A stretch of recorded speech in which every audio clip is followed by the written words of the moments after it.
അത്ഭുതങ്ങൾ തീർന്നിട്ടില്ല, അടയാളങ്ങൾ തീർന്നിട്ടില്ല കാലത്തിൽ ഈ ലോകത്തിൽ.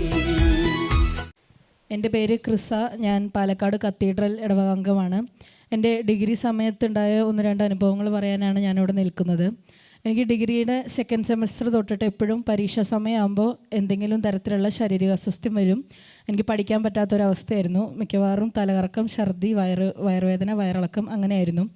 അങ്ങനെ 4th സെമ്മിൽ പ്രാക്ടിക്കൽ എക്സാമിൻ്റെ സമയത്ത് 2 ദിവസം മുൻപ് തന്നെ എനിക്ക് തലകറക്കവും ഛർദിയായി, ഭയങ്കര ഡീഹൈഡ്രേഷനായി, അവശതയായി. എനിക്കൊട്ടും പഠിക്കാൻ പറ്റാത്ത അവസ്ഥയിലിരിക്കുകയായിരുന്നു.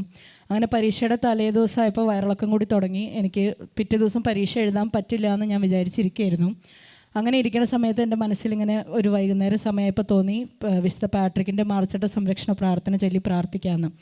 അങ്ങനെ ഞാൻ പാട്രിക്കിൻ്റെ മാർച്ചട്ട സംരക്ഷണ പ്രാർത്ഥന 9 പ്രാവശ്യവും വിശുദ്ധ മിക്കാൽ മാലാഖയോടുള്ള ജപം 33 പ്രാവശ്യവും എൻ്റെ തന്നെ ദേഹത്ത് കൈവച്ച് ഞാൻ സ്വയം പ്രാർത്ഥിച്ചു.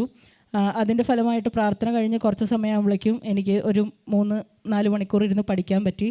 പിറ്റേ ദിവസം ഒരു കുഴപ്പമില്ലാതെ ഞാൻ സുഖമായി പോയി പരീക്ഷ എഴുതിയിട്ട് വന്നു. അതുപോലെ തന്നെ 5th സെമസ്റ്ററിൽ ഞാൻ ഹോസ്റ്റലിൽ നിൽക്കുന്ന സമയത്ത് ഇതുപോലെ വയ്യാതെയായി. അപ്പോൾ ഞാനും എൻ്റെ കൂട്ടുകാരും ഒരുമിച്ച് തലകറക്കും ഡീഹൈഡ്രേഷനായിട്ട് വയ്യാതിരിക്കുകയായിരുന്നു. അപ്പോൾ ഞങ്ങൾ രണ്ടുപേരും പാട്രിക്കിൻ്റെ മാർച്ചട്ട സംരക്ഷണ പ്രാർത്ഥന ചൊല്ലി പ്രാർത്ഥിച്ചു. അതിൻ്റെ ഫലമായിട്ട് ഞങ്ങൾക്ക് പോയി പരീക്ഷ എഴുതാൻ സാധിച്ചു.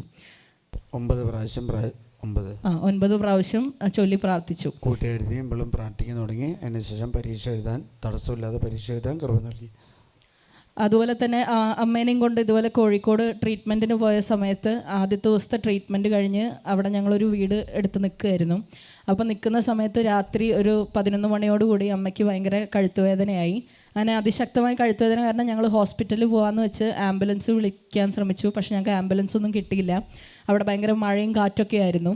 അപ്പോൾ വേറെ എന്താ ചെയ്യേണ്ടതെന്ന് ഇങ്ങനെ ആലോചിച്ച് നിന്നപ്പോൾ പെട്ടെന്ന് എൻ്റെ മനസ്സിലേക്ക് പാട്രിക്കിൻ്റെ പ്രാർത്ഥന ചൊല്ലി പ്രാർത്ഥിക്കാമെന്ന് ഓർമ്മ വന്നു. അങ്ങനെ ഞാൻ അമ്മ ഭയങ്കര വേദനയിൽ കഠിനമായിട്ട് നിന്ന് പെടയുമ്പോൾ ഞാൻ അമ്മയുടെ തലയിൽ കൈ വെച്ചിട്ട് 13 പ്രാവശ്യം പാട്രിക്കിൻ്റെ മാർച്ചട്ട സംരക്ഷണ പ്രാർത്ഥനയും 13 പ്രാവശ്യം മാതാവിൻ്റെ വിമല ഹൃദയ പ്രതിഷ്ഠയും ചൊല്ലി പ്രാർത്ഥിച്ചു. അതിൻ്റെ ഫലമായിട്ട് അത് പ്രാർത്ഥന ചൊല്ലിക്കഴിഞ്ഞ ആ സമയത്ത് തന്നെ അമ്മയ്ക്ക് വേദന സുഖമായി. അതുപോലെ തന്നെ താമസിച്ചിട്ടുണ്ടായിരുന്ന വീട്ടിലെ ബാത്റൂമിൻ്റെ വാതിൽ വളരെ ഹുങ്കാര ശബ്ദത്തോടെ തുറന്ന് പ്രകൃതി അവിടെ അങ്ങനെ ഭയങ്കര ശാന്തമായി മാറി. അന്ന് ഹോസ്പിറ്റലിൽ പോകേണ്ടി വന്നില്ല. ഒരു കുഴപ്പമില്ലാതെ അന്നത്തെ ദിവസം അമ്മയ്ക്ക് കിടന്നുറങ്ങാനും പിറ്റേന്നുള്ള ട്രീറ്റ്മെൻറ്റിന് പോകാനും സാധിച്ചു. ഈ അനുഗ്രഹങ്ങളൊക്കെ വിശുദ്ധ പാട്രിക്കിൻ്റെയും പരിശുദ്ധ അമ്മയുടെയും വിശുദ്ധ മിക്കാൽ മാലാഖയുടെയും മധ്യസ്ഥതയിൽ തന്ന ഈശോയ്ക്ക് കോടാനുകൂടി നന്ദി. യേശുവെ നന്ദി, യേശുവെ സ്തുതി. നമ്മൾ എല്ലാ ദിവസവും സാധിക്കുന്നവരെല്ലാവരും 33 പ്രാവശ്യം മികാൽമാരുടെ പ്രാർത്ഥന ഇടണം. നമുക്ക് വേണ്ടി യുദ്ധം ചെയ്യാൻ വേണ്ടി സ്വർഗം ഏർപ്പെടുത്തിയിരിക്കുന്ന മാലാഖയാണ് മികായിൽ മാലാഖ. ഹല്ലേലൂയ. അതുകൊണ്ട് പ്രാർത്ഥന കുറയ്ക്കരുത്. സാധിക്കും 33 അതിൽ കൂടുതൽ ചൊല്ലുന്നതല്ല. രണ്ടാമത്തെ കാര്യം ഇതാണ്, എന്താണെന്ന് വെച്ചാൽ പേട്രിക്കിൻ്റെ മാർച്ചട്ട പ്രാർത്ഥന. ഇതിക്ക് മുമ്പും ക്രിസയ്ക്ക് ഈ പരീക്ഷയ്ക്ക് ബുദ്ധിമുട്ടുണ്ടായപ്പോൾ പേട്രിക്കിൻ്റെ മാർച്ചട്ട പ്രാർത്ഥനയും മികാൽമാരുടെ പ്രാർത്ഥനയും ചൊല്ലി ആ കാലഘട്ടത്തിൽ ഇവിടെ നാട്ടിലായിരുന്നപ്പോൾ രക്ഷപ്പെടുത്തിയിട്ടുണ്ട്. പേട്രിക്കിൻ്റെ മാർച്ചട്ട പ്രാർത്ഥന എന്താണെന്ന് വെച്ചാൽ, പേട്രിക്കിനെ ബ്ലാക്ക് മാസ്റ്റർ കൊല്ലാനിരിക്കുമ്പോൾ തലേ ദിവസം പരിശുദ്ധാത്മാവ് വെളിപ്പെടുത്തി കിട്ടിയ പ്രാർത്ഥനയാണ്. അതിലൂടെയാണ് അയർലൻഡിനെ മാനസാന്തരപ്പെടുത്തിയത്.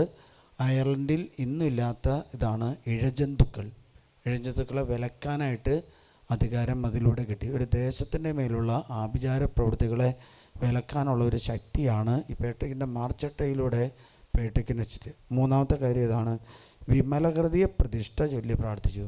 വിമലഹൃദയ പ്രതിഷ്ഠ എന്താണെന്ന് വെച്ചാൽ, നമ്മൾ ചെയ്യുന്ന പാപങ്ങൾക്ക് പരിഹാരമായിട്ട് അമ്മ വഴി പിതാവ് ദൈവത്തോട് പ്രാർത്ഥിക്കുന്ന മാതാവിൻ്റെ സംരക്ഷണ പ്രാർത്ഥനയാണെങ്കിൽ അത് പാപം ചെയ്യാതിരിക്കാനും ഒപ്പം വെള്ളത്തിലൂടെയോ അഗ്നിയിലൂടെയോ റോട്ടിലൂടെയോ അപകടങ്ങളില്ലാതിരിക്കാൻ വേണ്ടിയാണ്. പക്ഷെ വിമലഹൃദയ പ്രതിഷ്ഠ എന്ന് പറഞ്ഞാൽ പാപങ്ങൾക്ക് പരിഹാരമാണ്. ഹല്ലേലൂയ.